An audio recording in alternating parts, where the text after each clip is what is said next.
धर्म ग्रहण किया था। और यह स्थान डॉक्टर बाबा साहब भीमराव अम्बेडकर ने क्यों चुना, एक बात तो ये है। दूसरी बात यह है कि इतने लोग यहाँ पर इकट्ठे क्यों हुए, क्योंकि डॉक्टर बाबा साहब भीमराव अम्बेडकर को मानने वाले बहुत सारे संख्या में थे। लाखों लोग थे उनको मानने वाले, और समता बंधुता भाईचारा करुणा, मैत्री में विश्वास करने वाले लोग थे। इसलिए 7.5 लाख के आसपास लोग यहाँ पर इकट्ठे हुए, और उन्होंने डॉक्टर बाबा साहब भीमराव अम्बेडकर के साथ मिलकर 22 प्रतिज्ञाएं ली, त्रिशरण और पंचशील को अपनाया या उसकी शर्त ली। तो उसमें बाबा साहब और भारत के जो बौद्ध थे, या जो बाबा साहब भारत के जो समण थे, उनके लिए यह यादगार हो गया। और उसकी याद में यहाँ पर 15 से 20 लाख लोग इकट्ठे होते हैं। डॉक्टर बाबा साहब अम्बेडकर ने यही स्थान क्यों चुना, क्योंकि भारत में नागपुर एक ऐसा स्थान है जो भारत के बिल्कुल बीच में स्थित है। यहाँ से पूर्व में जाए तो उतनी ही दूरी पड़ती है, और पश्चिम में जाते हैं भारत के तो उतनी ही दूरी होती है। और यदि नॉर्थ में जाते हैं और साउथ में जाते हैं, नॉर्थ और साउथ में भी बिल्कुल ये मध्य में पड़ता है। इसलिए यहाँ पर एक 0 माइलस्टोन भी है जो बिल्कुल भारत के केंद्र में है।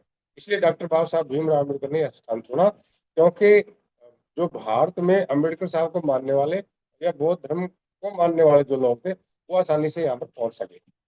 और क्योंकि यह महाराष्ट्र एक बहुत बड़ा राज्य है, उसके भी बीच में है, और वहाँ संख्या जो बौद्धों की संख्या वो ज्यादा है, इसलिए आसानी से वहाँ लोग डॉक्टर बाबा साहब को, भीमराव को, अम्बेडकर को मानने वाले लोग यहाँ आसानी से पहुंच सकते थे, इसलिए उन्होंने ये चुना। और दिन की तो बात हमने कर ही ली, क्योंकि डॉक्टर जो सम्राट अशोक थे, उन्होंने भी विजयदशमी के दिन ही बौद्ध धर्म ग्रहण किया था।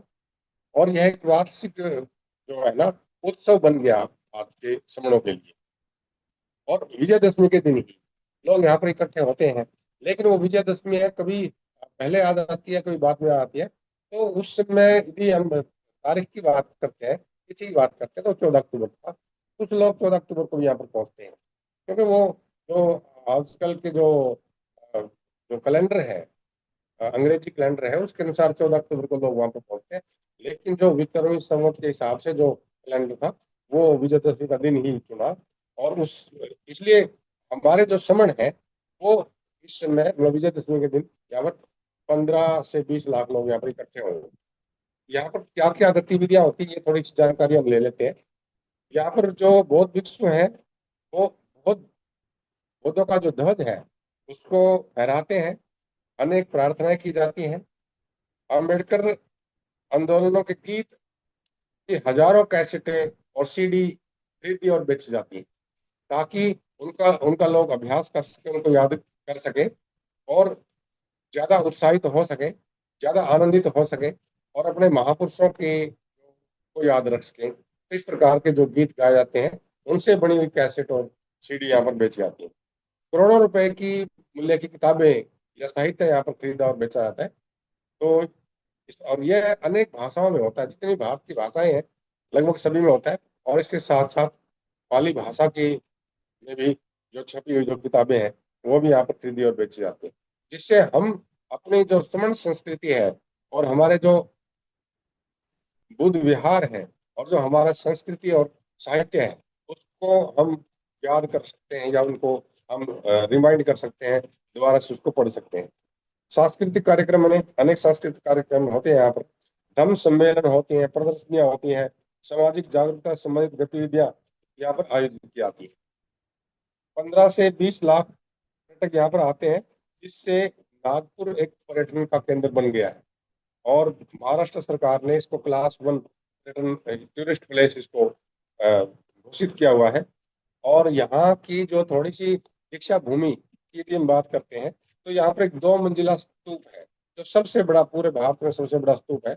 और प्रत्येक मंजिल पर 5,000 बौद्ध भिक्षु यहाँ पर निवास कर सकते हैं। इसके अतिरिक्त यहाँ पर 211 फुट का जो वर्गाकार हॉल है, जिसमें थाई छात्राओं ने दान देकर बुद्ध की प्रतिमा और पुस्तकालय और बुद्ध और अंबेडकर के अनेक जो फोटो है, फोटो चित्र यहाँ पर उनकी प्रदर्शनियां लगाई हुई है, जिससे भारत के समण यहाँ पर इकट्ठे होकर अपने डॉक्टर बाबा साहब भीमराव अम्बेडकर को और बुद्ध की जो जीवन गाथा है या उसको याद करते हैं। तो इस प्रकार से ये भारत का एक बहुत बड़ा उत्सव है। और भारत के जो समण है और विदेशों से समण जो है, विदेशों से समण लोग भी यहाँ पर आते हैं और अपनी सांस्कृतिक पहचान को याद करते हैं। इस प्रकार यह सालों से 1956 से लगातार चल रहा है। लगभग 70 साल की यदि हम बात करते हैं तो 70 साल से इस प्रकार से चल रहा है। लेकिन भारत में कोई बहुत बड़ा परिवर्तन नहीं हुआ। बौद्धों की संख्या भी नहीं बढ़ पाई, बल्कि उसके उल्ट में मतलब ये कम होती जा रही है। इसका कारण क्या है? क्योंकि भारत के जो समण है वो अलग अलग वर्गों में, अलग अलग जातियों में बटे हुए हैं। और अपने अपने वर्ग में ही, अपने अपनी जाति में ही वो कैद होकर रह गए। अलग अलग राज्यों में तो है ही, अलग अलग भाषाओं में तो है ही। और वो अलग अलग भाषाओं में, अलग अलग राज्यों में, अलग अलग जातियों में वो बटे हुए हैं, तो उसी में कैद होकर रह गए। इसलिए यहाँ पर जुड़ाव नहीं हो पाता है। लेकिन अब की बार का जो दीक्षा भूमि में जो 2 अक्टूबर का विजयदशमी का जो दिन है, वो यादगार होने वाला है। वह एक मील का पत्थर होने वाला है, क्योंकि वहां पर 5,000 से अधिक समण संगी वहां पर इकट्ठे हो रहे हैं, जिसको हम सबसे बड़ा सन्निपात बहुल समण संघ के लिए हम कहेंगे। क्योंकि ये सन्निपात बहुल है। सिद्धार्थ गौतम के समय में होता था। और उस समय सभी जो समण थे वो इकट्ठे होते थे और अपनी जो समस्याएं थी, अपनी जो चुनौतियां थी, और इस प्रकार से अपनी जो विकास की दिशाएं थी, व्यापार था, उसके ऊपर चर्चा करते थे। तो इसी प्रकार से और अपनी सांस्कृतिक पहचान को वे याद रखते थे और उसको आगे बढ़ाते थे। और इसी याद में या उसको और ज्यादा मजबूत करने के लिए समण संघ इस समय 5,000 समण संघियों के साथ इकट्ठे हो रहे हैं, जिसमें से उत्तरी भारत में 1100 से 1200 के आसपास समण संघी उत्तरी भारत से नागपुर में पहुंचेंगे। और उसके मतलब 4,000 के आसपास जो समण संघी है महाराष्ट्र और मध्य प्रदेश और कर्नाटक इत्यादि से वहां पर पहुंचे, गुजरात से वहां पर पहुंचेंगे।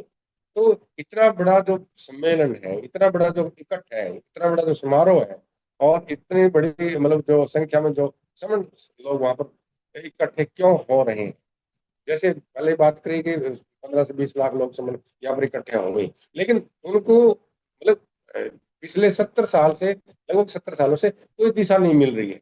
ना तो कोई राजनीतिक परिवर्तन हुआ है, ना कोई सांस्कृतिक परिवर्तन हुआ है, और ना ही मतलब जो समण है, हमारे समण है, वो मजबूत हो पाए हैं। लेकिन अब की बार समण संघ एक नई पहल शुरू करने जा रहा है, जिससे उनको दिशा भी मिलेगी, अपने सांस्कृतिक पहचान भी मजबूत होगी, और वो अपने आप को एक समण के रूप में पहचान पाएंगे। तो इस कारण से यह हमारा जो मील का पत्थर बनने वाला है। अब इसमें यदि हम बात करते हैं तो ये इतना बड़ी जो सामुदायिक एकता है, ये इतने बड़े इकट्ठा होने जो हो रहे हैं, तो उससे हमें लाभ क्या होगा? पहली बात तो यह है कि जो समण संघ है, सभी समणों को मतलब अपनी पहचान याद दिला रहा है। यदि हम अपनी पहचान को भूल जाते हैं और अपनी पहचान को भूल कर केवल अपनी जाति में या अपने वर्ग में या अपने एक महापुरुष को लेकर उसकी याद में एक साल में एक या दो फंक्शन करते हैं, तो हम उसमें मतलब उसी में संकुचित होकर रह जाते हैं। एक दूसरे से जुड़ाव नहीं बन पाता है। और यदि उन महापुरुषों को साथ में लेकर, जातियों को छोड़कर, अपने अपने वर्गों को छोड़कर, यदि एक समण के रूप में, हम पहचान के रूप में इकट्ठे होते हैं, तो वहां पर मजबूती बनती है। जब समण संघ की जो फिजिकल समितियां लगती हैं, तो वहां पर जो समण लोग इकट्ठे होते हैं, तो उनमें इतना भाईचारा होता है और इतनी एकता होती है, इतनी मतलब आपसे प्रेम और करुणा और मैत्री की भावना वहां पर पनपती है। इतनी तो जो समण है या जो समण संगी भी है, वो उनके रिश्तेदारों के साथ भी इतने प्रेम और भाईचारे से वो नहीं मिल पाते, जितना समण संघ में किसी भी संगीत में आकर मिलते हैं। तो इस प्रकार से जो 2 अक्टूबर को दीक्षा भूमि में विजयदशमी के दिन जो समण संघ इकट्ठे हो रहे हैं, तो उससे सामुदायिक एकता भी यहाँ पर मजबूत होगी। अलग अलग राज्यों से, अलग अलग भाषाओं के, अलग अलग संस्कृति के, अलग अलग जातियों के लोग, जिसमें SC ST OBC और कन्वर्टेड माइनॉरिटी के सभी समूह वहां पर इकट्ठे होंगे, तो उससे हमारी एकता मजबूत होगी। तो ये उस एकता को मजबूत करने के लिए, अपने समण पहचान को याद दिलाने के लिए समण संघ वहां पर 5,000 से अधिक समण संघियों के साथ इकट्ठा हो रहा है। और वहां पर 1 लाख से अधिक श्रवण ग्रंथ उनको वितरित किए जाएंगे।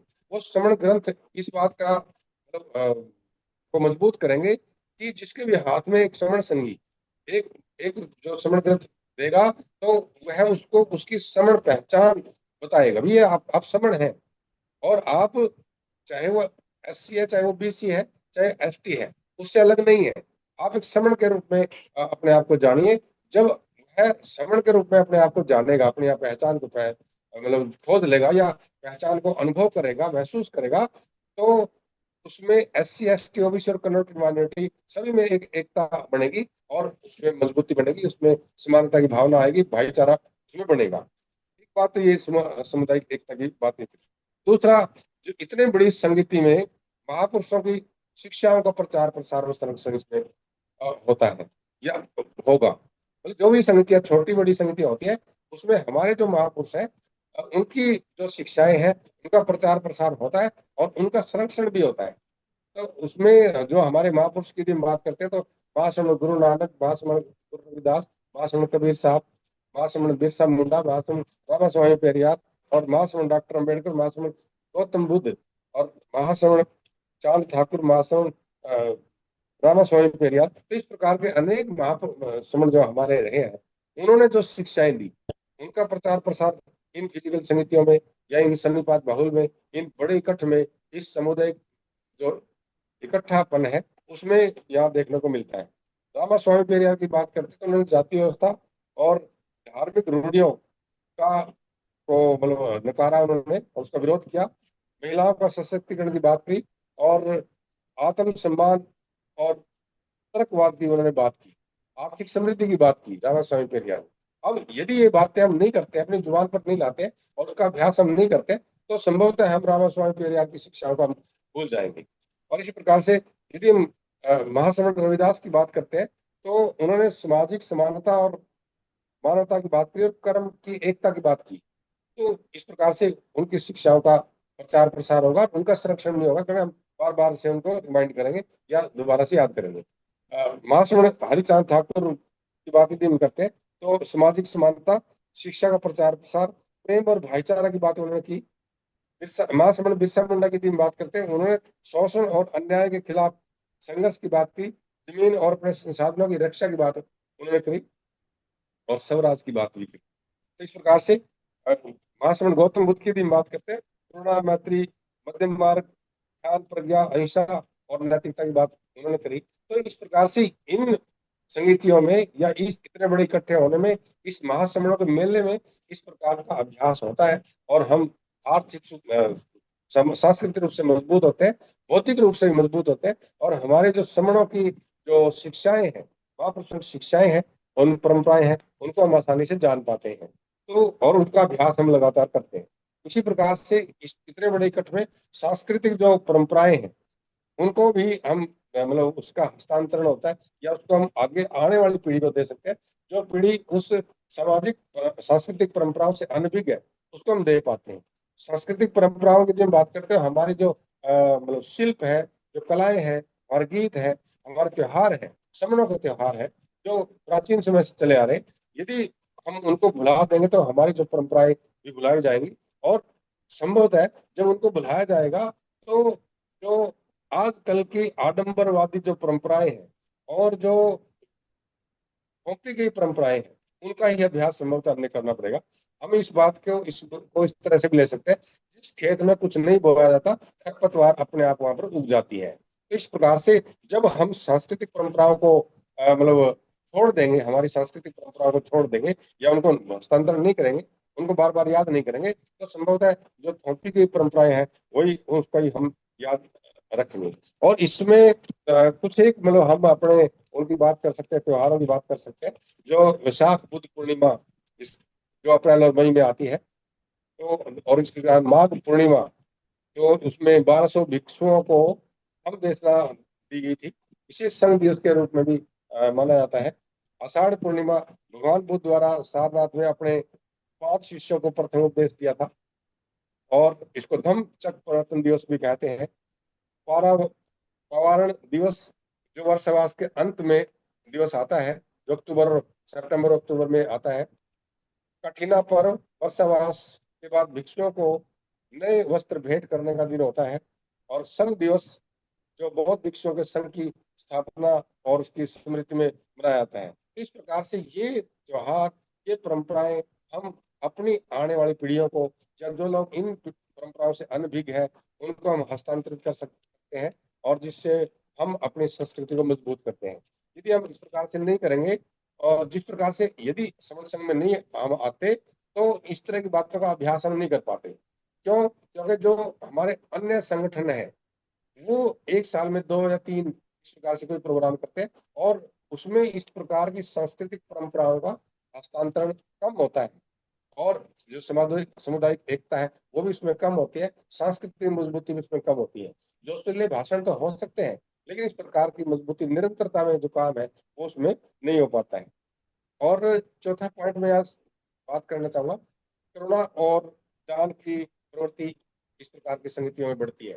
तो करुणा और दान की प्रवृत्ति किस प्रकार से, मतलब दान की बात तो कल भी बात हमने करी थी, जैसे अभी मैं बात कर ही रहा था कि जो समण संघियों के द्वारा 1 लाख ग्रंथ का दान किया जाएगा, और जो समण संघियों ने खुद अपनी मतलब भावना से ये दान किया है, चाहे उनके बच्चे का जन्मदिन है या खुद का जन्मदिन हो, चाहे किसी के बुजुर्ग का जन्मदिन है, चाहे किसी की नौकरी लगी हो, चाहे किसी में और कोई मतलब कोई प्रोग्राम हुआ हो, अच्छा कोई लाभ हुआ हो, तो उसकी याद में जो हमारे श्रवण संगी है अपनी मर्जी से, अपनी तन्मयता से या अपने विचार से खुद वो दान करते हैं। किसी से किसी प्रकार का कोई चंदा नहीं जाता, और उसके का उसी से ही मतलब इस प्रकार से दान दिया जाएगा, श्रवण ग्रंथ का दान दिया जाएगा। देखिए ये कितनी बढ़िया बात है, मतलब श्रमणों की संस्कृति को बढ़ाने के लिए या संस्कृति को मजबूत करने के लिए, श्रमण संघ को और ज्यादा प्रचार प्रसार करने के लिए सिर्फ साहित्य का ही दान किया जाएगा। उसके साथ साथ जो हमारे महापुरुषों के जो चित्र है, फोटो है, उनका भी दान किया जाएगा। और इसी प्रकार से जो श्रमण संघ के जो टी शर्ट्स हैं वो भी दान की जाएंगी, और इस प्रकार से फूल दान भी होगा, तो इससे दान पारमिता बढ़ती है। तो ये कुछ पॉइंट्स इस प्रकार से हैं जिससे इस प्रकार की बड़ी समितियों में हम करते हैं। जो भी बड़े मेले भारत में होंगे, वह तो ज्यादातर हमारे सभी जो मेले हैं, सभी जो त्योहार हैं वो श्रमणों के त्योहार हैं, लेकिन क्योंकि श्रमण संघ को भुला दिया गया था और दोबारा से पुनर्जीवित किया जा रहा है, और वो धीरे धीरे जो हमारे त्योहार है वो दोबारा से हमारे हम उनको पहचान पा रहे हैं, और उनमें हम इकट्ठे हो रहे हैं, जिससे हमारी संस्कृति की मजबूती और सांस्कृतिक परंपराओं का हस्तांतरण, शिक्षा का प्रचार प्रसार, और इसी प्रकार से फिर आगे और यदि हम बातें करेंगे तो हमारे विकास की बात है, हमारे सुख और समृद्धि की बात है, आर्थिक समृद्धि की बात है, और धीरे धीरे फिर राजनीतिक प्रगति की बात भी इसमें आएगी। यदि हम ऐसा नहीं कर पाएंगे तो फिर मतलब जो विरोधी विचारधारा के लोग हैं हमारे दिलो दिमाग में इस प्रकार की जो परंपराएं हैं या थोपी गई परंपराएं वो करेंगे, और जिससे हम ना तो कोई व्यवस्था परिवर्तन कर सकते हैं और ना ही राजनीतिक परिवर्तन कर सकते हैं। श्रवण संघ इस समय ये नई पहल कर रहा है। जो जितने भी 1 लाख समर्थन बांटे जा रहे हैं, संभवतः 1 लाख लोगों से तो हम मिलेंगे ही। उससे मतलब एक एक व्यक्ति जो है, एक एक जो समण संघी है वो 10 10 20 20 जो लोगों से मिलेगा, मतलब 5 5 10 10 मिनट में, तो उनको अपने समण संघ की पहचान याद दिलाएगा, जिससे मतलब वो समण संघ के रूप में अपने समण के रूप में अपने आप को पहचान पाएगा, और हमारे भारत में समणों में एक मजबूती बनेगी। तो इन बातों के साथ में मैं अपनी वाणी को विराम दूंगा, जिससे जितने भी यहाँ पर जुड़े हुए हैं वो सभी मतलब ये समझ पाए कि हम 2 अक्टूबर को विजयदशमी के दिन हम 5,000 समण संगी क्यों दीक्षा भूमि में इकट्ठे हो रहे हैं। यदि मेरे इस बोलने में वक्तव्य में कोई गलती रही तो समण संघ से मैं क्षमा चाहता हूँ। संग संग नमामि संग नमामि संग नमामि। बहुत बहुत साधुवाद सर, बहुत बढ़िया। आपने काफी जी। Excellent concept sir. बहुत हाँ, बहुत साधुवाद। हरिओम सर, बहुत जानकारी दी अच्छा सर कंसेप्ट। आपने। साधु साधु साधु। बहुत बहुत साधुवाद भाई, बहुत बहुत साधु। पूरा 2 अक्टूबर का विवरण यहाँ पे कर दिया सर ने। और इसी कड़ी में आगे अब समण कृष्णा गुरु बहन जी आए और